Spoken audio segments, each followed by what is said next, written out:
खबरों की वही तस्वीर, बिना बदले बिना डरे, जज्बा सच का लिए, सच दिखाते हैं आपके जरूरत की खबर। भारतीय जनता पार्टी की जो प्रत्याशी हैं कुमारी रिंकू आज नॉमिनेशन करने आई हैं और समस्त कार्यकर्ता उनके साथ आए हैं, क्योंकि एक ऐसी प्रत्याशी जनता के बीच उतारी गई है जो साफ छवि और एक लंबे अनुभव की जो कही जाती है। बात करते हैं कुछ हमारे साथ सीमापुरी विधानसभा से तमाम लोग हैं, क्या कुछ कहेंगे सर? सबसे पहले आपसे बात करते हैं, क्या कुछ कहेंगे जो कैंडिडेट है उनके बारे में? रिंकू जी यहाँ से प्रत्याशी के तौर पर उतारी गई हैं। रिंकू जी भारी मतों से यहाँ से विजयी होने वाली हैं। जिस प्रकार से भारतीय जनता पार्टी महिलाओं को बढ़ाने का कार्य करती है, उसी कड़ी में रिंकू जी को यहाँ से प्रत्याशी बनाकर भारतीय जनता पार्टी ने ये एक एग्जाम्पल दिया है, महिलाओं का सम्मान किया है। अच्छा, बात करें जो आम आदमी पार्टी से यहाँ से कैंडिडेट बने हैं वीर सिंह दिगान और राजेश लिलोटिया कांग्रेस से हैं, तो क्या लगता है इस बार कैसा मुकाबला रहने वाला है?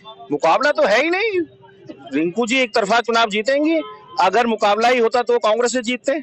कांग्रेस ने उन्हें टिकट नहीं दिया, इसलिए उन्होंने पार्टी चेंज की। दोनों ही लोग ऐसे हैं। राजेश लिलोटिया जी इतनी दूर से चुनाव लड़ने आए हैं, यहाँ करके क्या करेंगे? रिंकू जी 100% भारतीय जनता पार्टी को यहाँ विजय श्री दिलाएंगी।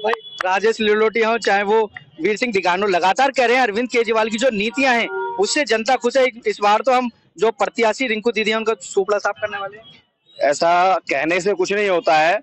आज अगर आम आदमी पार्टी के विधायक ने यहाँ काम किया होता तो वो यहाँ से इलाका छोड़कर नहीं गए होते, उन्हें अपना पार्टी का कैंडिडेट नहीं चेंज करना पड़ा होता। यहाँ आज भी पानी की समस्या जस की तस है, जबकि उनके यहाँ मंत्री रहे हैं 10 साल राजेंद्र पाल गौतम जी। उन लोगों को छोड़कर ही इसलिए भागना पड़ा क्योंकि उन्होंने यहाँ काम नहीं किया। और इस बार भारतीय जनता पार्टी रिंकू जी को यहाँ से चुनाव लड़ा करके मुंहतोड़ जवाब देने वाली है और विजय श्री भारतीय जनता पार्टी को यहाँ मिलने वाली है। आज नॉमिनेशन कर दिया है दीदी ने, तो किस तरीके से आपका आज माहौल है? सारे समाज के लोग सब लोग साथ हैं। पूर्णतः भारतीय जनता पार्टी ही यहाँ से विजयी होगी, कोई शंका नहीं है इसमें। बात करें, आप भी नॉमिनेशन में साथ आए हैं, किस तरीके का आज खुशी का माहौल है? खुशी का माहौल आपको देखने को मिल ही रहा है। यहाँ सभी कार्यकर्ता रिंकू जी बहन रिंकू जी के साथ में है। यहाँ रिंकू जी एक तरफा चुनाव जीतने जा रही है। भाई क्या कारण है? यहाँ तो आम आदमी पार्टी की ऐसी सुविधाएं हैं जो दिल्ली में बढ़कर, अगर जो सुविधाएं होती तो उनका विधायक यहाँ से छोड़ के नहीं भागता और नए प्रत्याशी को यहाँ से लाया नहीं जाता। उसी की देख करके यहाँ पे रिंकू जी, क्योंकि जो काम उन्होंने नहीं किए उन कामों को अब के भारतीय जनता पार्टी पूरा करेगी। यहाँ झुग्गियों की जो हालात हैं, यहाँ के कॉलोनियों के जो गंदे बिल्कुल बदतर करे, 10 साल उन्होंने कुछ नहीं किया, उस काम को भारतीय जनता पार्टी पूरा करेगी। क्या लगता है जिस तरीके से आज रोड शो में एक भीड़ अपार जनसमूह जुड़ा, क्या वोट में तब्दील कर पाएगी सीमा? ये तो सब देखने को आप सब लोग देख ही रहे हैं कि ये वोटों में तब्दील क्या, रिंकू जी कम से कम 50,000 वोटों से यहाँ से जीत गए।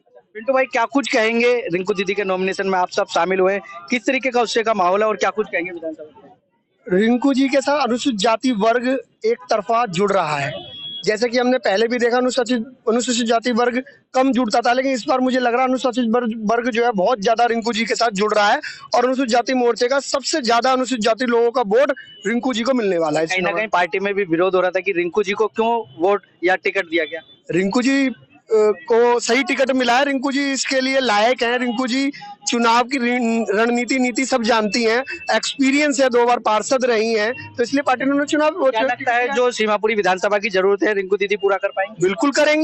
बिल्कुल करेंगी, उन्हें एक्सपीरियंस है, वो कर सकती हैं काम। तो क्या रहेगा इस बार 5 तारीख को? 5 तारीख को कमल खिलेगा। क्या कुछ कहेंगे? सीमापुरी विधानसभा में आप भी लंबे अरसे से हैं, तो किस तरीके का कैंडिडेट है जो भारतीय जनता पार्टी ने उतारा है और क्या लगता है जो जरूरत है सीमापुरी की पूरी हो पाएंगी?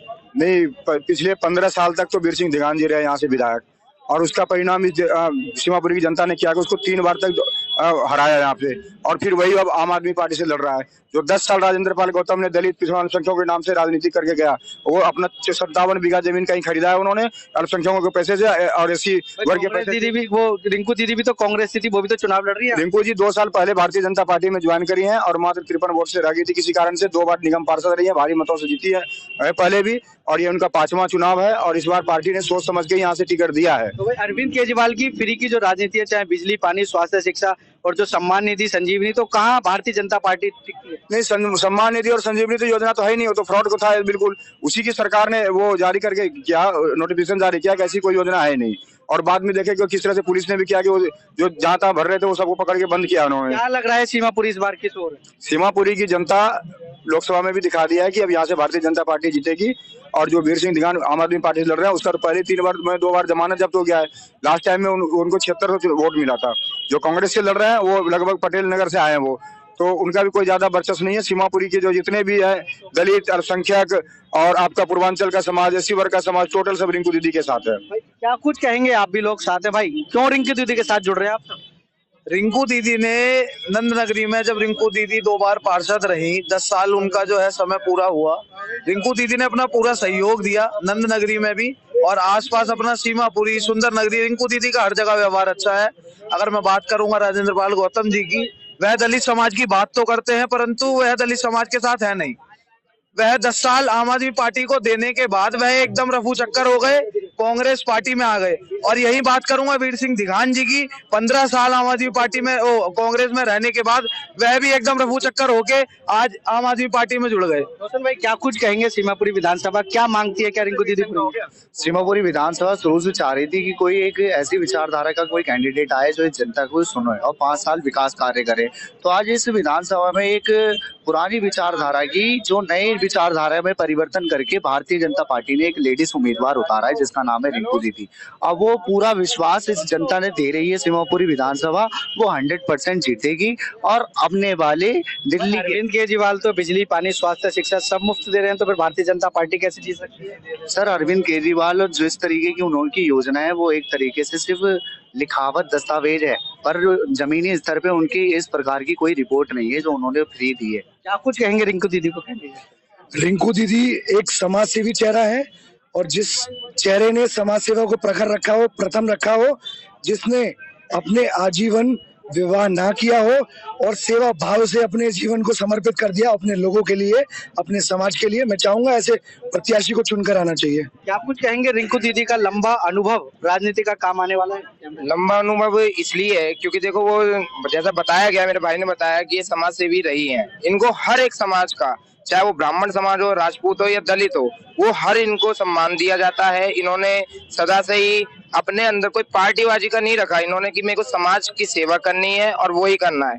रही भाजपा सरकार की बात, भाजपा सरकार ने सदैव ही सशक्तिकरण पे बल दिया है। जैसे कि अभी महिला सशक्तिकरण को बहुत जोर दिया जा रहा है, अभी बहन रिंकू को दिया है, वापस से उन्होंने विश्वास जताया है। और जैसे सबको पता है कि विधानसभा जो सीट है वो कहीं नहीं जा रही, वो भाजपा के पास ही आ रही है। और मैं युवा मोर्चा से ये कह सकता हूँ, ये विश्वास है कि बहन के संग हमेशा से ही युवा मोर्चा सदैव से जुड़ा है और सदैव जुड़ा रहेगा। कहेंगे रिंकू दीदी ने आज नॉमिनेशन कर दिया, किस तरीके से आप चुनाव प्रचार आगे बढ़ेगा? देखिए मैं सबसे पहले तो ये कहूंगा, भारतीय जनता पार्टी का अर्थ क्या है? भारतीय जनता पार्टी का अर्थ है राष्ट्रवाद।